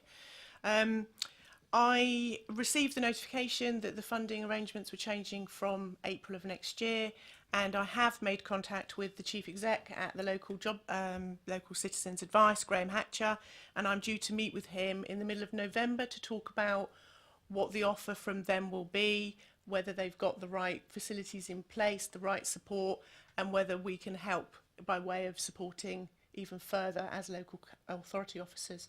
So I don't have all of the details at the moment, but I have got a meeting in the diary with him to talk about that and what they're going to do. Go ahead.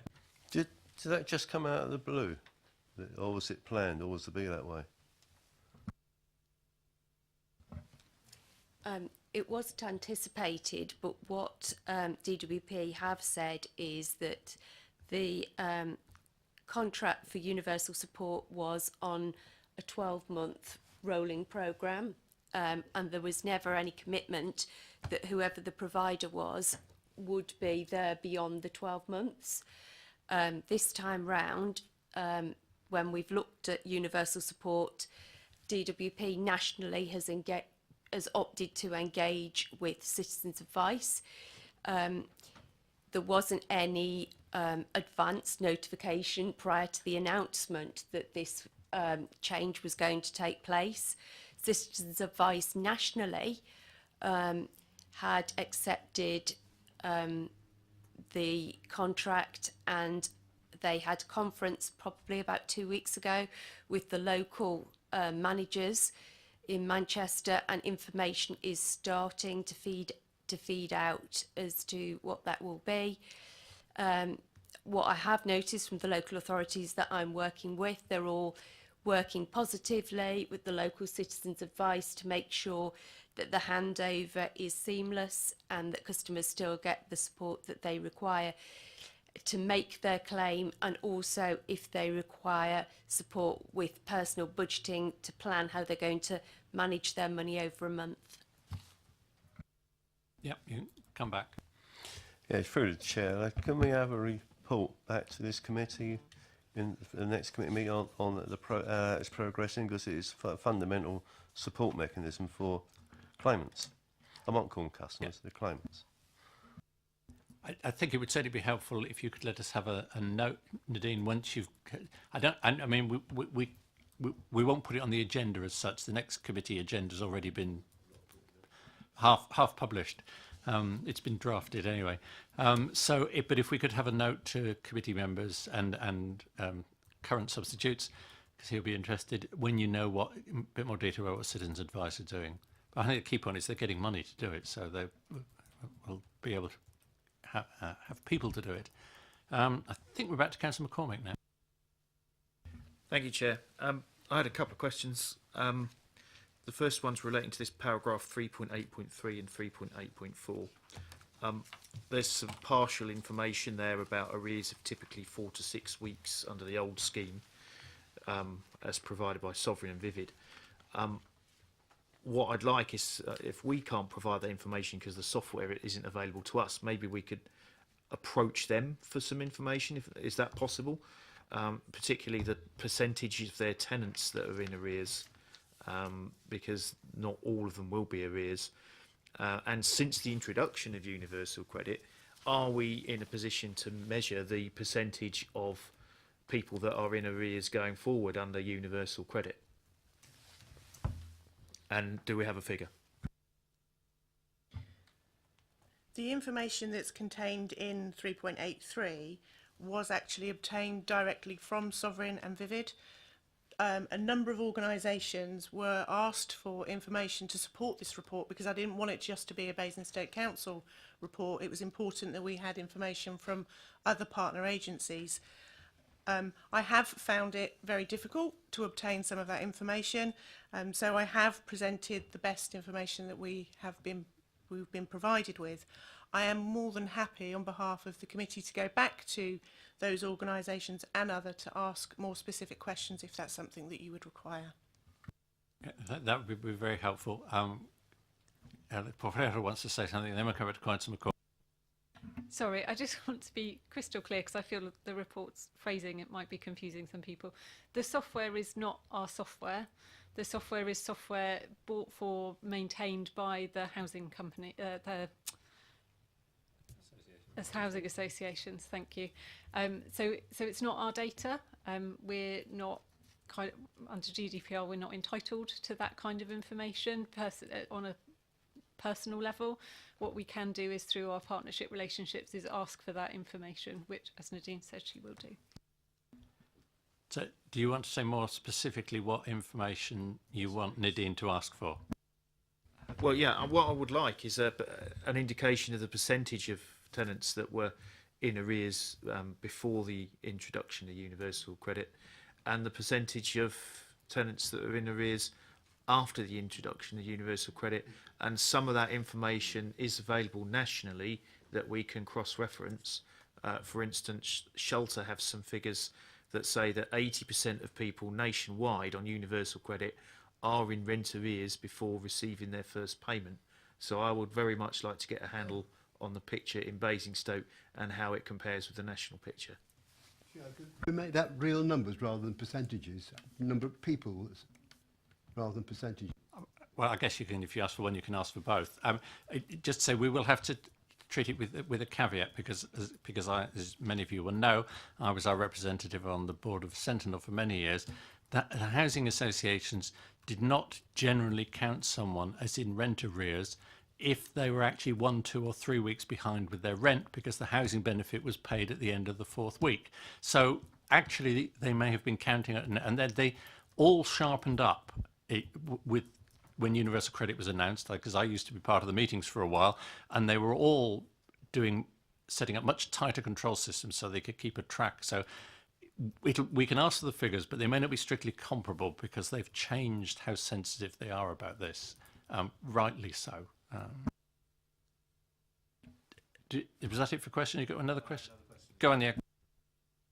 The other question I had was, do we have any information on how many homeless people we have that are trying to receive housing benefit, but before and after the introduction of universal credit, or even some information on homeless people in general in Basingstoke this time of year this year and this time of year last year, or the beginning of this year, that we could compare, because there are some national figures that we could compare against there as well.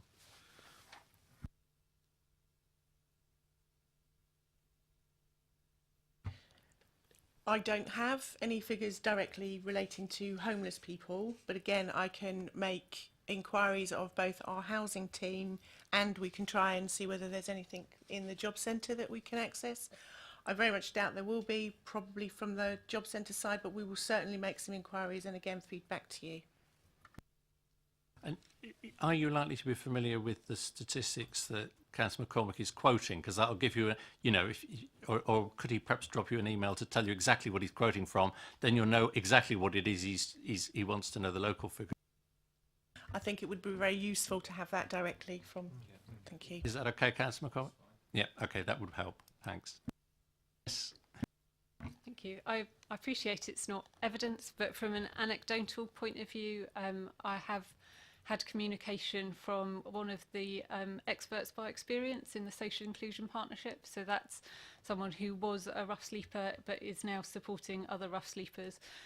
He's actually written into the SIP and said that he's been supporting some vulnerable people with their universal credit claims, and actually he's been incredibly impressed by the amount of support that is there, and how reactive the job centre staff have been, and how much or how quickly issues as they have arisen have been resolved. So as I say, I appreciate that's not hard number evidence, but it is quality evidence.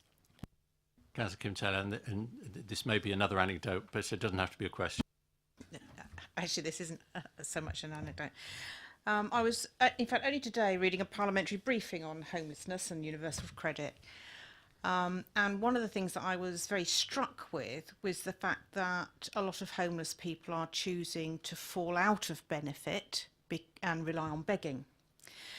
Because it is now so hard to get their benefits if you've not got a house and an address and you haven't got access to the IT to do the claims and all the rest of it. And I do appreciate we have little pockets of help, inadequate, but little pockets of help, mostly voluntary. But so I actually think having hard statistics about homeless people receiving benefits over time, and whether or not there are drops of people receiving, homeless people receiving benefits, is actually a really important piece of information. And having read the parliamentary research document, it rather suggests that that information is available in the system, that the job centres would know how many people were claiming who were of no fixed abode, both now and historically. And I would be interested to know what that trend was, because it's very easy to say there's no problem when people just decide to drop out of the benefit system because it's become impossible to access and rely on begging only. If we have somebody who is homeless and doesn't have an address, then in order to fill the claim form in, we can use the job centre's address. So there is no barrier, because they don't have an address to enter on the claim form. We work individually with our customers, and particularly more vulnerable people, to try and work with them to find a way that they can access the benefit system that suits them. We have computers in the job centre, and our work coaches will work with homeless people or people who have chaotic lifestyles so that they aren't excluded, and we can put a package of support together for them. But would we be able to access statistics over time? I've never seen statistics internally in DWP that actually would provide you with the number of people that are in receipt of benefit who are classified of no fixed abode. Okay, and Portfolio Head, I wanted to say something. Thank you. I just really wanted to speak up for our pockets of voluntary work. I think particularly for people who are rough sleeping and who have such a distrust of kind of, you know, big organisations such as DWP, our voluntary organisations locally working together are the best entry point for people with chaotic lifestyles to actually start trusting and start working with organisations. So active things like CAB being at the food bank, ready and able to support people into making their first appointment at the Job Centre Plus, or to start any claims, to help fill out any forms they need to think. That's vital because they're already in an environment where they trust people and where they have a relationship. And the same thing happens in the nightlight shelter. So, you know, they start building relationships with volunteers, and actually then that trust relationship transfers onto organisations like ourselves. So actually I think that is a very valuable thing and something we should be very proud of in Basingstoke. Yeah, I don't think you were criticising it, but feel free to.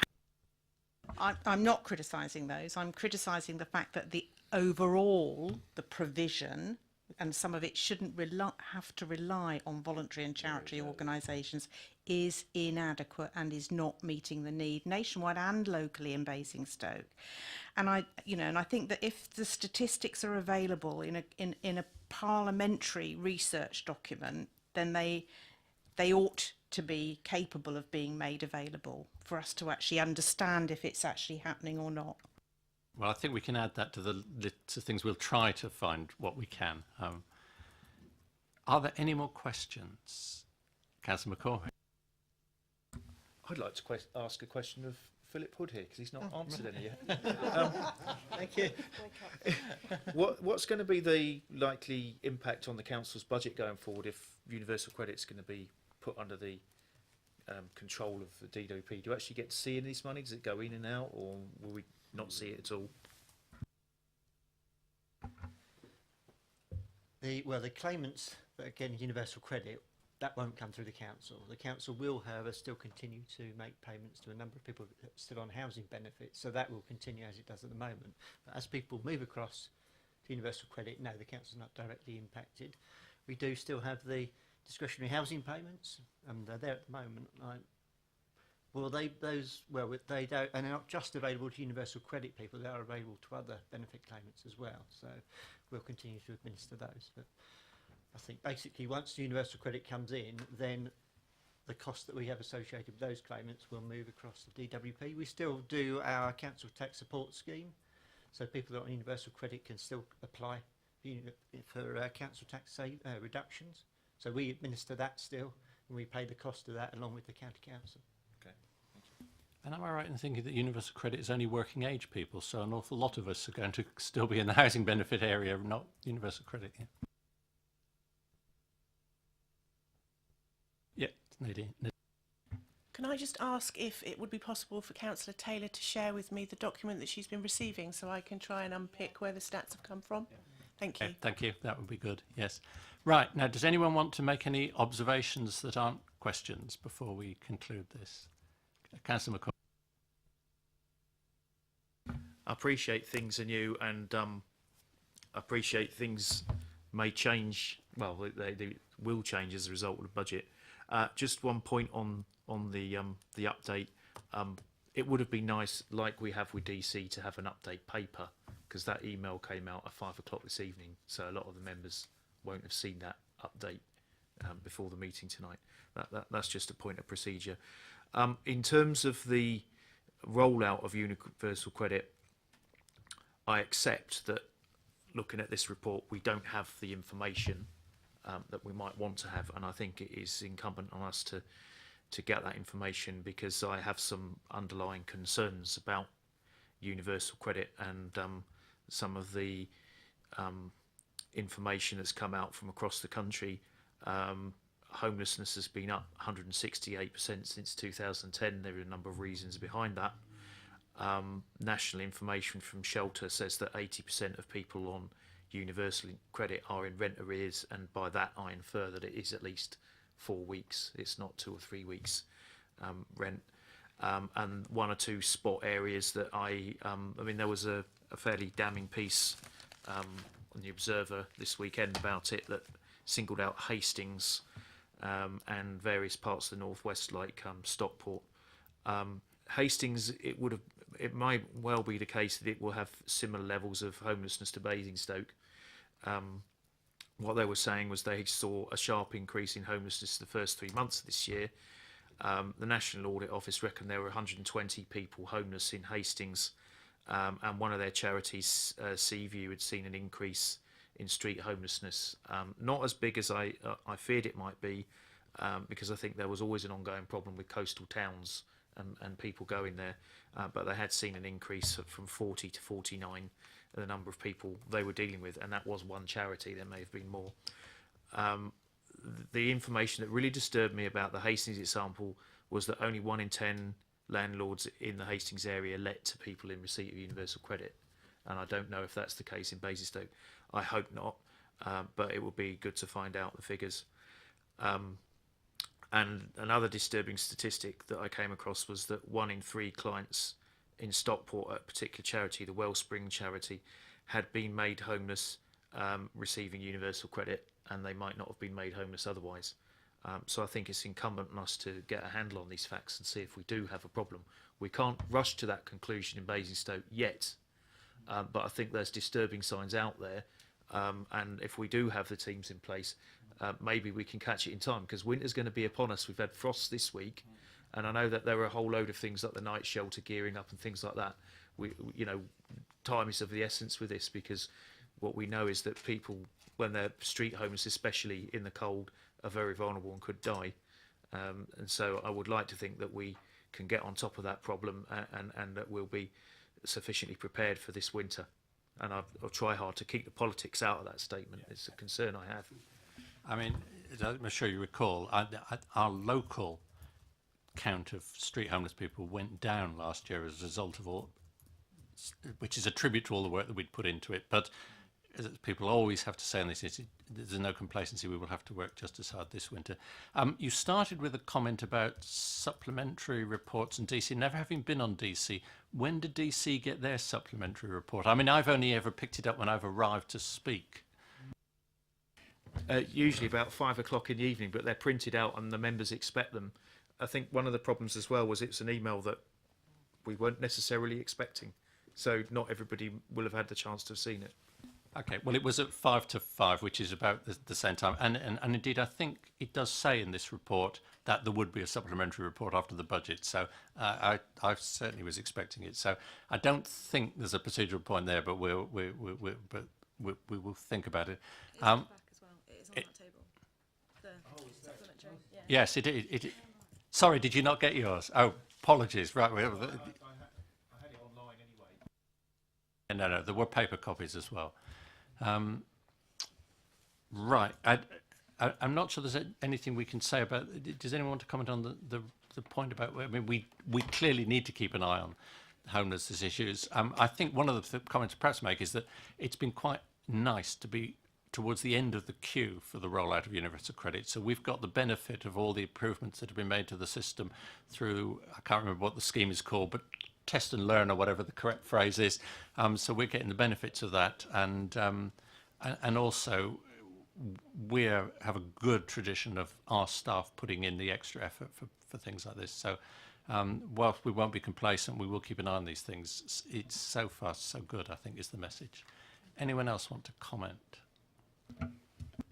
Just briefly, there's been a few little sort of niggles and negative comments, but I mean, I've welcomed the report, and it's given us room to ask the questions. So keep on informing us like this, please. Thank you. Thank you. That's very helpful. Yes. Okay. So we're just happy to note the report and to thank Councillor Golding and Nadine and Jackie, if I've remembered her name correctly. She hasn't got a name planted around. And Philip, so thank you very much. And that brings us to the last item of the agenda, folks. Thank you. Which is our work programme. For once, there are nothing to say about it. Well, almost nothing. The next meeting is in 2 weeks' time, because we had to get an extra one in. So don't get too relaxed. There'll be an agenda out very shortly. So, and that agenda is as on the work programme. It will be future cemetery provision and the children, young people and their family strategy. Then we've got 2 items for the 19th of December. There are no changes to that. At the moment, we've got 4 in for January. Now, all my experience tells me that quite often something will get delayed or deferred.